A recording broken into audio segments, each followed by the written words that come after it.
मुझे साबित करो कि जो मैं कह रहा हूं गलत है, कि मेरा मजहब गलत है, मैं आपके मजहब को कबूल करने को तैयार हूं। ओपन चैलेंज, क्योंकि मैं इस्लाम और तकाबुल मज़ाहिब का तालिब इल्म हूं। 19 साल तक के मैं भी, मेरे वालिद थे इसलिए मैं भी मुस्लिम था। 19 साल के बाद जब तहकीक करने लगा, पता चला कि मैं सही मजहब में हूं, और फिर दिगर मज़ाहिब का मुताला किया कि हर मजहब में अच्छी बातें हैं।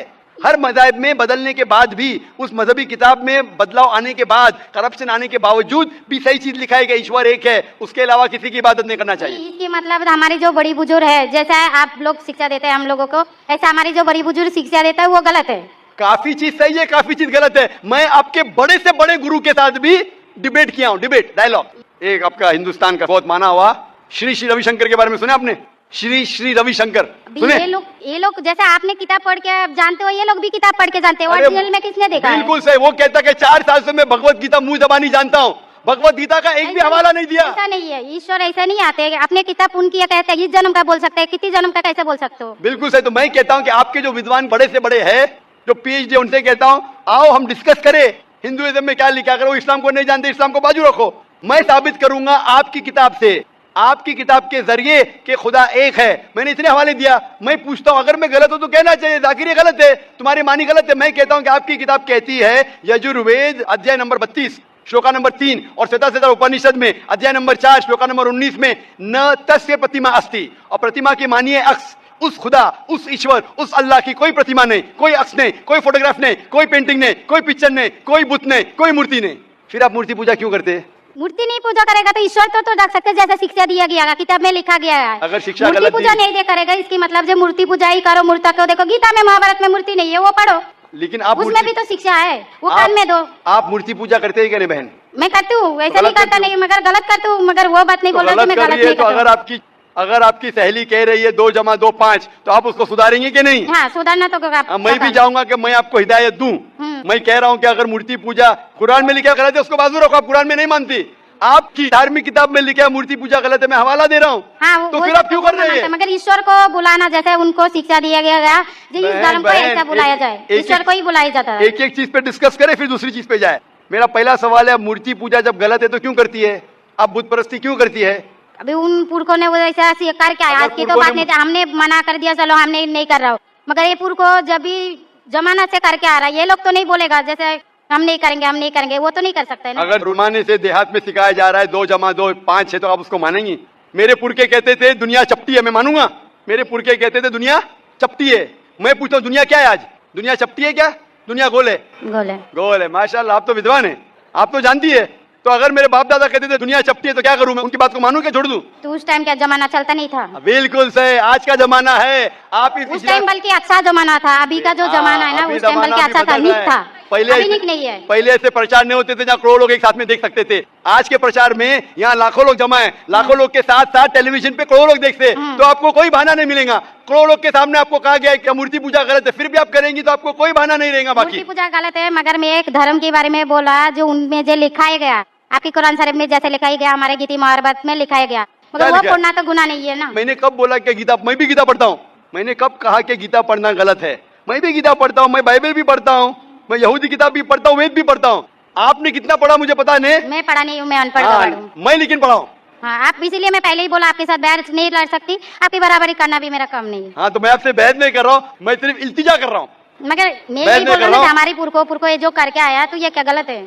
इसीलिए मेरे पुरखों कहते थे कि जमीन चपटी है, दुनिया चपटी है, तो मानूं मैं उस पुरखों की बात? मैं पुरखों की इज्जत करूंगा। मेरे बड़े थे, मेरे बाप दादा थे, इज्जत करना जरूरी नहीं कि उनकी बात को मानना।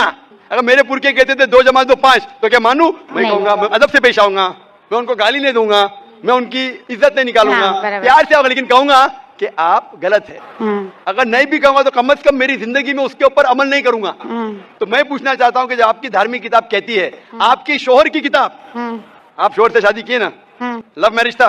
हाँ, सही था क्या गलत था अलग बात है, लेकिन जब आप अपनी शोहर से इतनी मोहब्बत करती है, शोहर आपसे मोहब्बत करते क्या नहीं? करते ना? मैं भी मेरी बीवी से बहुत मोहब्बत करता हूँ, मैं मेरी बीवी से सबसे ज्यादा मोहब्बत करता हूँ, मैं मेरी बेटियों से भी मोहब्बत करता हूँ, जिक्र और रुजदा से। मैं आपसे पूछना चाहता हूँ कि आपके शोहर आपसे मोहब्बत करते, वो नहीं चाहते कि आप जन्नत में जाए? नहीं। आप चाहते कि आपके शोहर जन्नत में जाए क्या नहीं? जाए क्या नहीं? तो मैं पूछता हूँ कि अगर एक गाड़ी है, एक गाड़ी जब चलती है, एक पहिया है साइकिल का, दूसरा पहिया ट्रैक्टर का गाड़ी चलेंगी क्या? नहीं नहीं चलेंगी ना, नहीं। नहीं चलेंगी, इम्बैलेंस। तो इसीलिए हमें देखना चाहिए कौन सा टायर सही है। चारों टायर अगर लगा देंगे साइकिल के तो बन जाएंगे हाथ गाड़ी, अगर ट्रक के टायर तो बन जाएगा ट्रक। तो हमें ये देखना, तहकीक करना चाहिए। मैं ये नहीं कहता हूं कि आंख बंद करके आप अपनी शोहर की बात को मानो। पढ़ा लिखा होना जरूरी नहीं है, लेकिन ज़हीन होना जरूरी है। हमारे आखिरी पैगंबर मोहम्मद सल्लल्लाहु अलैहि वसल्लम वो भी अनपढ़ थे, लेकिन सबसे ज़हीन थे। तो मैं आपसे पूछता हूं, जब साफ तौर पे आपकी किताबों में, हिंदू मजहब की किताब में और कुरान में लिखा है, आपके पुरखे अगर गलत चीज कहते थे तो आपको गलत चीज पे अमल करना जरूरी है? नहीं। तो आप क्यों नहीं बुत परस्ती छोड़ते? आप कहते आप शोर से मोहब्बत करते क्या नहीं? क्वेश्चन मार्क है, क्वेश्चन मार्क है। ये ऊपरी मोहब्बत है। सही मोहब्बत होगी तो मैं चाहूंगा कि इस दुनिया में भी और आखिरत में भी मेरी बीवी मेरे साथ हो। आपने चाहेंगे आपके शोर आपके साथ हो क्या नहीं? हाँ। तो आप ये नहीं तहकीक करेंगे कौन सही आपका शोर क्या? आप नहीं, वो मानते हो मेरा शौहर क्या है, मगर उनका भी मानते हो, मगर ये मूर्ति पूजा है इसका छोड़ सकते हो, मगर मेरा धर्म का जो नाम है वो तो कान में लेना मैं जरूर। धर्म का नाम की बात कर रहे हैं आप? हाँ। नाम की, नाम से मैं भी हिंदू हूँ। क्या हूँ? हिंदू। हिंदू का मतलब हिंदुस्तान में रहने वाले को कहते हिंदू। हाँ। ये लफ्ज सबसे पहले वजूद में कैसे आया? जब अरब लोग हिंदुस्तान में आए तो उनने ये लफ्ज हिंदू दिया। हिमालय के हिंद से, सिंधु के दू से कुछ लोग कहते। इसीलिए आज जब मैं जाता हूँ गल्फ कंट्री में, सऊदी अरब में, कहते हिंदी है, जाकिर हिंदी है। तो लफ्जी मानी से मैं हिंदू हूं। It's a geographical definition. जो हिंदुस्तान में रहता है उसे कहते हैं हिंदू। ये मजहबी डेफिनेशन है, ज्योग्राफिकल डेफिनेशन। मैं हिंदुस्तानी हूं, लफ्ज के डेफिनेशन से मैं हूं हिंदू। लेकिन अगर आप कहेंगे धार्मिक हिंदू जो बुत परस्ती करता है तो मैं वो हिंदू नहीं हूं। आपने कहा कि आप भी बुत परस्ती नहीं करेंगे, तो वैसे आप भी हिंदू नहीं है। लेकिन आप लफ्ज को पकड़ना चाहते हैं, हिंदुस्तान में रहते हैं तो आप हिंदू नहीं सकते। मैं भी हिंदू, मैं मुसलमान हिंदू हूं। ज्योग्राफिकल डेफिनेशन आप समझ रहे? आप बहुत नहीं है माशाल्लाह। बहुत से लोग प्रोफेसर होते और समझते नहीं। आप कहते हैं कि आप पढ़ और समझ रहे माशाल्लाह। तो ऐसे इल्म का क्या फायदा जो आपको खुदा की तरफ नहीं लेके जाए? कल मेरी तकरीर थी तालीम दोनों जहां के लिए। तो मैं आपसे पूछना चाहता हूं, आप अपने आप को हिंदू कहती है क्योंकि आप हिंदुस्तान में हैं, तो मैं भी अपने आप को हिंदू कहता हूं। आप बुत परस्ती को छोड़ दो क्योंकि आपके हिंदू मजहबी किताब में भी लिखा हराम है, तो आप बुत परस्ती को छोड़ने तैयार है? तैयार है माशाल्लाह। मानते हैं कि खुदा एक है? हाँ। आप मानते हैं कि मोहम्मद सल्लल्लाहु अलैहि वसल्लम आखिरी पैगंबर है? हाँ। माशाल्लाह। उसका मतलब मुस्लिम है? हाँ। तो आदमी के पास आएगा तो मुस्लिम ही है जी। आदमी मुसलमान होएगा तो औरत जात मुसलमान ही होता है। औरत जात आदमी है तो मुसलमान है। कभी कभी जरूरी नहीं, उल्टा भी होता है। जो औरत है वो आदमी बन जाता है। क्योंकि एक मैं कहूंगा सही है क्या बताने, दिल लगाया गदी से तो परी क्या चीज है? तो प्यार अंधा भी होता है। मेरी उर्दू इतनी महान नहीं है तो शेख फैजुर रहमान मुझ पे हंसेंगे। मैंने कौन सा शेर कह दिया ऐसा? सब शेर पब्लिक के लिए नहीं होते। तो मैं कहना चाहता हूं कि आपने शादी तो की, मोहब्बत तो की, लेकिन अमल में आप अगर बुत परस्ती को छोड़ने तैयार है, एक खुदा को मानने तैयार है और मानने को तैयार है कि मोहम्मद सल्लल्लाहु अलैहि वसल्लम आखिरी पैगंबर है, तो आप अपने आप को मुस्लिम कह सकती है। हाँ, मैं मुस्लिम तो हूँ माशाल्लाह। तो आप मानते हैं कि खुदा एक है? हाँ। आप मानते हैं बुत परस्ती गलत है? हाँ, गलत है। आप मानते हैं कि मोहम्मद सल्लल्लाहु अलैहि वसल्लम आखिरी पैगंबर है? हाँ। आपको कोई भी जबरदस्ती कर रहा है इस्लाम कबूल करने के लिए? नहीं, मेरे को कभी कोई किया ही नहीं। माशाल्लाह। कितने साल पहले आपकी शादी हुई? मेरे को अभी 8-9 साल हो गया। 9 साल हो गए। आपके शोहर ने जबरदस्ती नहीं किया। सही क्या है गलत क्या बाद में डिस्कस करेंगे, लेकिन आज आप अपने दिल से कबूल करना चाहती है इस्लाम? हाँ। आप पे कोई भी दबाव नहीं? नहीं। आप दिल से करना चाहती? इंशाल्लाह मैं अरबी में कहूंगा, आप उसे दोहराइए। अशहदु अल्लाह इलाहा इल्लल्लाह व अशहदु अन्ना मुहम्मदन अब्दुहु व रसूलुहु। मैं शहादत देती हूँ के अल्लाह के अलावा कोई माबूद नहीं है और मोहम्मद सल्लल्लाहु अलैहि वसल्लम उसके पैगंबर और बंदे हैं। माशाल्लाह। आप 9 साल के बाद अब मुसलमान हो चुकी है। मैं दरख्वास्त करता हूँ कि आप इस्लाम का इल्म हासिल करो, कुरान मजीद तर्जुमे के साथ पढ़िए और उसके ऊपर अमल कीजिए। आपकी ये शहादत ने मेरी कल की तकरीर को मुकम्मल किया है। मैं कह रहा था तालीम दोनों जहां के लिए। वो तालीम आप पीएचडी करो, टीचर बनो, प्रोफेसर बनो, लेकिन आपके रब के करीब नहीं लेके आएंगे, आपके खालिक के करीब नहीं लेके आएंगे वो तालीम, तो फायदा क्या है? तो आप उस प्रोफेसर से बेहतर है जो उसका तालीम उसको रब की तरफ नहीं लेके आ रहा है। मैं आपको शाबाशी देता हूं और अल्लाह से दुआ करता हूं कि आपको इस जहां और आखिरत में इंशाअल्लाह जन्नत दे। मैं आपसे गुजारिश करूंगा, आपने अभी कई बातों में हिंदू और मुसलमान को एक करने की कोशिश की। मैं इसे बहुत अच्छी बात कहूंगा, बहुत आपने, मैं सराहूंगा इस बात को। लेकिन मेरा एक सवाल है, जहनी सवाल है ये कि मैं जैन हूं वैसे, broadly we are Hindu, so there is a question कि हम हिंदुओं में किसी को परेशान करना या किसी की हत्या करना, मैंने गलत कहा गया है। ये मजहब इसकी इजाजत नहीं देता। और जहां तक इस्लाम से मेरा ताल्लुक है और इस्लाम की मुझे जो तालीम है और जानकारी है, उनके अनुसार बेगुनाहों का कत्ल इस्लाम में भी वर्जित है। इस्लाम कहीं भी किसी भी सूरत में बेगुनाहों को कत्ल करने की इजाजत नहीं देता। अगर आप मेरे सवाल का बखूबी और मेरे जहन में जचने वाला सवाल है ये जवाब दे दें, तो मैं भी आपका मुरीद बन जाऊंगा। यूं तो मुरीद हूं ही, लेकिन फिर मुरीद बन जाऊंगा कि इंसानों को सबसे ऊंची श्रेणी में रखा गया है जहां तक मैं जानता हूं। और मैं जब करीब अपने कई मुसलमान इंटेलेक्चुअल्स दोस्तों से सवाल करता हूं कि सब कुछ मिलता है मगर आप बलि क्यों देते हैं, आप वध क्यों करते हैं, तो उन्होंने कहा कि ये चीजें मुसलमानों को इस्तेमाल के लिए दी गई है। मैं इस पर क्लियरिफिकेशन चाहूंगा डॉक्टर साहब का, आपका क्लियरिफिकेशन चाहूंगा। मैं इस सवाल का जवाब चाहूंगा आपसे। वालेकुम अस्सलाम भाई साहब, आप पे सलामती हो। बस में सवाल क्या है कि वो पीस टीवी माशाल्लाह काफ़ी वक्त से देख रहे, और वो कहते हैं कि हर मज़हब में कहा गया है कि कत्ल करना, इंसान की जान लेना गलत है, हराम है। हिंदू मज़हब में कहा गया है और इस्लाम में भी जैसे उनकी जानकारी सही है कि बेगुनाह का कत्ल करना हराम है। वो ये पूछते हैं कि बलि कहाँ तक सही है। बलि का मतलब मैं आपसे पूछना चाहता हूँ कि आप ये पूछना चाहते हैं, मतलब जैसे हम लोग कुर्बानी के टाइम में, मेरा यही सवाल है, जाती सवाल यही है मेरा। अगर इस सवाल का जवाब देंगे तो मैं तो आपका मुरीद हूँ, लेकिन फिर से और पक्का मुरीद बन जाऊंगा।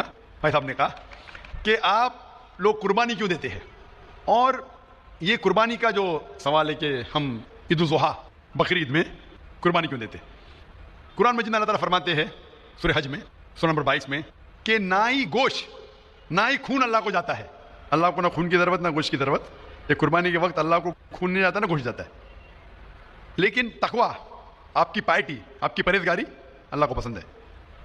आप अगर देखेंगे कि ईद उल ज़ुहा के बारे में क्यों हम कुर्बानी करते हैं, और वाक़या जानेंगे इब्राहिम अलैहिस्सलाम का, कि इब्राहिम अलैहिस्सलाम को अल्लाह सुब्हानहू व तआला ने उस वक्त बुत परस्ती बहुत आम थी, बुत परस्ती बहुत आम थी, और कुर्बानी इंसानों की बहुत आम थी। और हिंदुस्तान में भी आम है, आज भी हिंदुस्तान में कई दीगर मज़ाहिब में लड़कियों की कुर्बानी दी जाती है, बच्चों की बलि दी जाती है। क्या आप छोटे बच्चे का कत्ल करो, औरत का कत्ल करो, बलि दे जाओ और भगवान खुश हो जाएंगे। कई जगह अल्हम्दुलिल्लाह मुसलमान में नहीं है। तो उस वक्त इब्राहिम अलैहिस्सलाम को अल्लाह ने पूछा कि आपको सबसे ज़्यादा अजीज़ इस दुनिया में क्या चीज़ है, तो उन्होंने कहा कि मेरा बेटा। तो उन्होंने पूछा कि आप अपने बेटे की कुर्बानी दे सकते, अपने पैगंबर इब्राहिम अलैहिस्सलाम तो बेटी कुर्बानी दे सकते। तो वो चौंक गए, और अल्लाह के पैगंबर थे, उन्होंने आके बेटे से कहा, बेटे ने कहा बेशक अल्लाह के लिए आप मेरी कुर्बानी दे सकते, आप अपने आँख पे पट्टी मानना। जैसा अल्लाह ताला फरमाते इस दुनिया में अल्लाह ताला हमारा इम्तिहान ले रहे, तो अल्लाह ताला इम्तिहान ले रहे अपने पैगंबर इब्राहिम अलैहिस्सलाम का।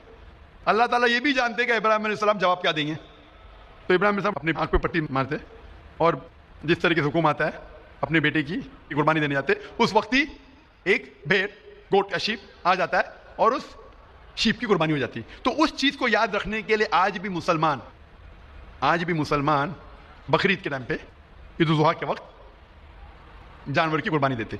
ये याद दिलाने के लिए हमें, क्योंकि ये अल्लाह सुब्हानहू व तआला की तरफ से अपने आखिरी पैगंबर मोहम्मद सल्लल्लाहु अलैहि वसल्लम ने कहा, उसकी बात मानते। लेकिन अगर मैं सोचूं दिमाग से क्यों, तो ये सोच सकता हूं कि ये हमें याद दिलाने के लिए क्या अल्लाह को इंसान की कुर्बानी की ज़रूरत नहीं, इंसान की जान लेने की ज़रूरत नहीं। तो जो आज दुनिया भर में आज भी हो रहा है कि बच्चों को कत्ल किया जा रहा है, औरतों का कत्ल किया जा रहा है, बलि पे चढ़ाया जा रहा है, ये बिल्कुल गलत है।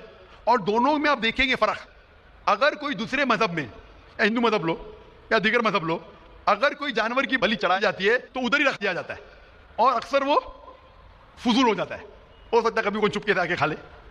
इस्लाम में जब कुर्बानी दी जाती है ईद उल ज़ुहा के टाइम पे, सबसे पहले जो मैं कह रहा हूँ कि मेरी मंतक ये समझ सकती है कि हमें ये याद दिला रहे कि इंसानों की बलि चढ़ाना हराम है।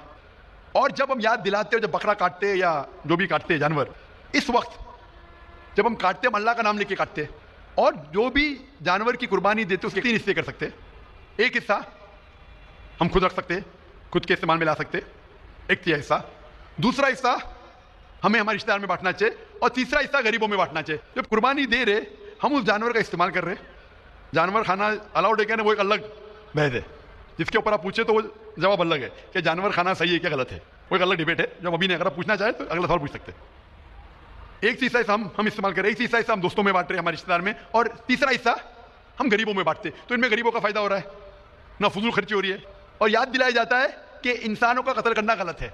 तो ये अच्छी चीज़ है। जब बलि जैसा देखे बाकी मज़ाहिब में क्या हो रहा है, इंसानों का कत्ल किया जाता है, बिल्कुल हराम है। उसके अलावा जब जानवर का भी कत्ल करते हैं वो जानवर फजूल खर्ची में जाता है। इस्लाम में हमें याद दिलाया जाता है और कुरान मजीद में लिखा है सूरह माइदा सूरह 5 आयत नंबर 1 में और सूरह नए सूरह नंबर 16 आयत नंबर 5 में कि जो जानवर आपके लिए हलाल है वो खा सकते, जो चौपाया है, खाली वो जानवर मत खाओ जो आपके लिए हराम है, जो हलाल है वो खा सकते। तो ये खाने के लिए हमारे खुराक है। तुम कुर्बानी के वक्त ना कुछ जाया कर रहे, ना पैसे की बर्बादी कर रहे। हमें याद दिलाया जाता है क्या ना खुदा को गोश्त जाता है, ना खुदा को खून जाता है, खुदा को तकवा जाता है। हमारा तकवा, हम कितने परहेजगार हैं। और साथ साथ इसका इस्तेमाल होता है, एक तिहाई हिस्सा मैं खाता हूँ, रिश्तेदारों में बांटता हूँ, और आखिरी तिहाई हिस्सा मैं बांटता हूँ गरीबों में, तो इससे फायदा होता है। तो इसमें क्या गलत है? बनिस्बत दूसरे मज़ाहिब में आप देखेंगे इसमें नुकसान ही नुकसान है, इंसान का कत्ल हो रहा है और जानवर को भी अगर बलि चढ़ाई जाती है तो फजूल खर्ची होती है। बनिस्बत इस्लाम में बकरीद के अंदर फायदा ही फायदा है।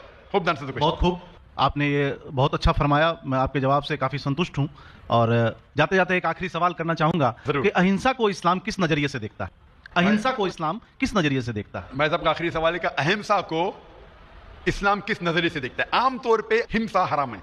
इस्लाम आता है लफ्ज़ सलाम से, इसके मानी है सलामती, अमन, शांति। इस्लाम के मानी है कि शांति हासिल करना, अपनी ख्वाहिश, अल्लाह का जो पैगाम है उसके मुताबिक अपनी जिंदगी बसर करना और अमन हासिल करना, उसे कहते हैं इस्लाम।